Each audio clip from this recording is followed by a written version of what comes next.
Ancestry has some new features on both desktop and mobile apps. So I had the good fortune at Roots Tech to sit down with Ancestry's very own Crista Cowan.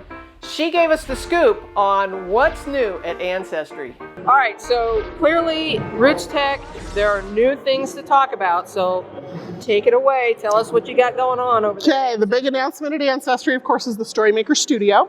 So it's a brand new all-in-one place where you can have your media gallery, you can do your photo lines, but now we've also added community stories, which are a new feature, which allow people to write stories, but with prompts. Because one of the things that people struggle with is everybody always feels like, oh, I'm not a storyteller.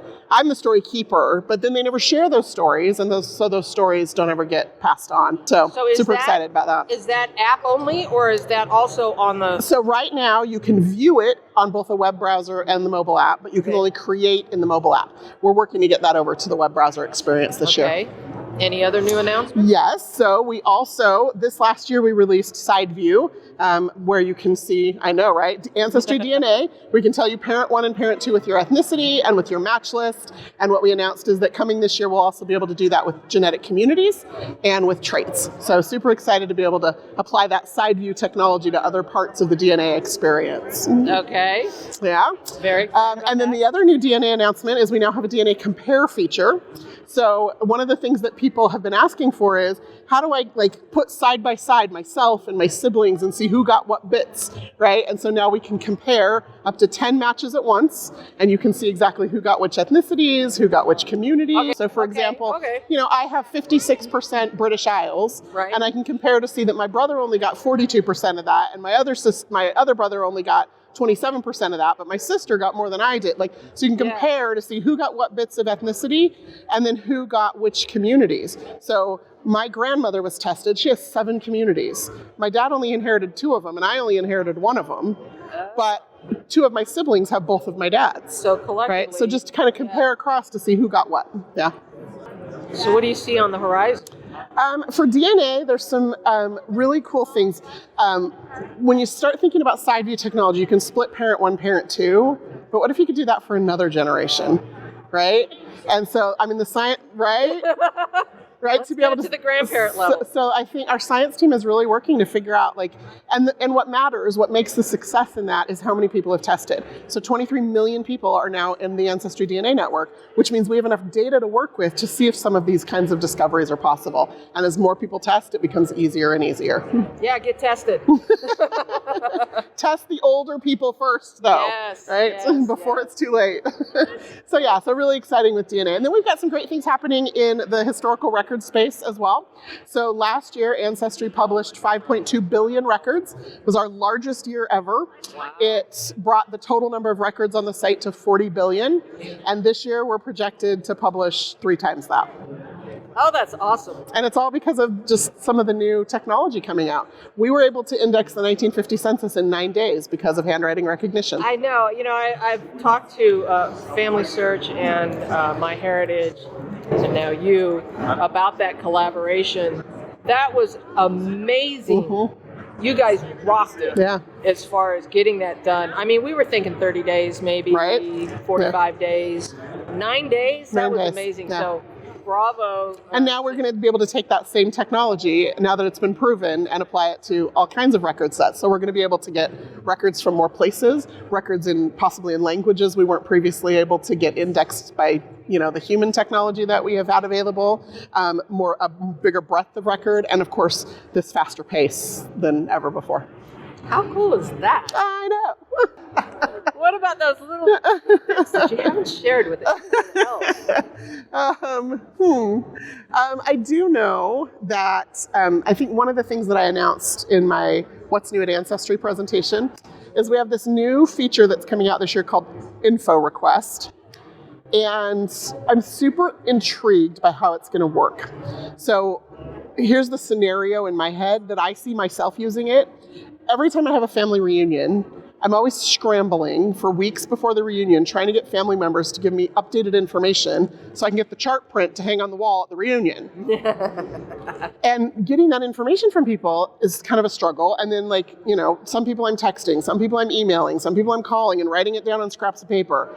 So this new feature, I'm going to be able to send a request directly from MyTree to whatever text or email. It's going to come back into Ancestry, and then with an accept button, I can just populate it directly into my tree.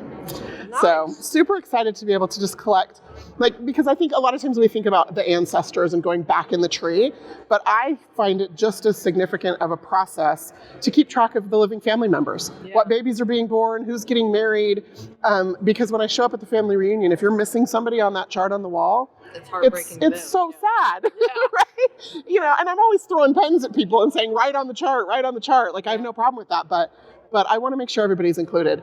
And it also means that as I do that descendancy research, a new DNA match comes in, I almost always know exactly who they are already. Oh, yeah. Because they're already in the tree. Yeah, so, very cool. Yeah. Kind of on the flip side, we've been talking about all this happy stuff and all these cool things. What could Ancestry improve on? That's a good question. I think one of the things that we've been really concerned about is the number of people that send out messages and just desperately hope and wait and are so concerned that nobody's responding, and they just know that one piece of information they need is in that person's hands. And so we're looking really actively at ways to help people know they have messages, first of all. So we've created a new notification center that we're hoping will catch more people's attention. We also just released a new thing that's a group chat. And I've tested it out, and I'm seeing some good early signs, but basically I can send a message to up to 40 people at once, and it becomes a group chat. And so previously, where I would have sent out 50 unique messages, and maybe 3 or 4 people would have responded, now I do it in a group chat, those same 3 or 4 people respond, and what I'm already seeing is, because this conversation's happening, 3 or 4 more people are chiming in than would have otherwise. And so it's allowing us to have conversations around a cluster of DNA matches or around a specific ancestor that we all have in common. So I'm hopeful that that's going to help with some of that discouragement that people have felt with the Ancestry Message Center and give us new ideas for ways to continue to innovate. Would you be able to share a photograph? For example, who is this guy? And throw it out in the chat. Who's the third person from the left on the lower, you got a group photo from the 1950s. You're trying to identify everybody in there. Is there a way to throw a photograph into that chat? Yeah, so there's 2 things you can do. One is like if I've got a photo of my grandpa and some unknown guy, if I've attached it in my tree to my grandfather, yes, I can just pull that right out of my tree in the message center and put it into that message. If I don't know who anybody in the picture is, it's a little trickier. I have to have it attached to somebody in my tree right now. But with the innovations we've made now with the StoryMaker Studio and the changes we're making to the gallery, at some point very soon we're going to, I think, be able to, have a totally unidentifiable photo, that I found in my grandpa's thing. So I'm going to send out to all my cousins on that side and see, does anybody know who this is? I'm envisioning a reverse lookup for an image. So if somebody already has the image in the Ancestry platform somewhere, and I upload it, it would be great because I don't know who this Danish ancestor of mine is. I want to identify this guy. What if, these people took these pictures in portrait studios, so that same photograph probably got handed down to several people. Mm-hmm. What if somebody has already uploaded that with identification, and then I could upload it and say, match it? Yeah. It's an interesting idea. I don't know that anybody's looking at that, but you better believe I'm taking that back to the team. Thank you. Because think about that, because that same image probably was printed. I've got images from the 1880s, but it was on those cardboard things. I was talking to a couple people too that I was saying, what about even the cardboard frames that have, I've got some the same Danish ancestors that say Provo, Utah on it, and I would like to know who that photographer is. Yeah. And I'm sure that was a unique card for that photographer. It would be cool if that kind of technology was also out there where we could at least match the frame. Yeah. Because then we could probably find the same family or the same group, I'm intrigued. Yeah? Okay, I'll talk to them. Feedback taken. Done. What else can you share with me? Trees, we actually are looking at a few things right now, but nothing we're ready to talk about. I don't want to get people's hopes up, but we're looking at we have received tons of feedback about things that would make the trees easier to navigate, easier to connect relationships. And so we have a dedicated product manager working with a team of myself and Nika Smith and Jen Utley's team, and we're trying to really figure out how to do it right.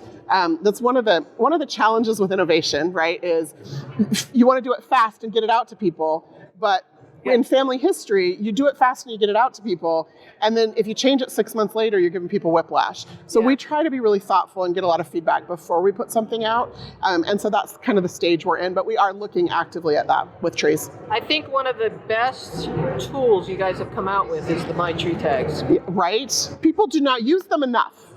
Use them. MyTree Tags.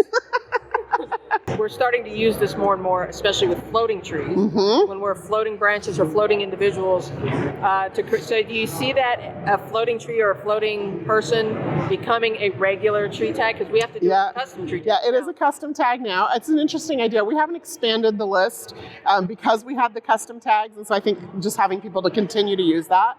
I'm using it for floating trees. I'm doing a lot of research in during slavery right now. So a lot of my mom's Southern family were slaveholders, and being able to mark the enslaver, and then I'm also adding those enslaved people to my tree as a floating tree because I haven't yet proven a genetic relationship.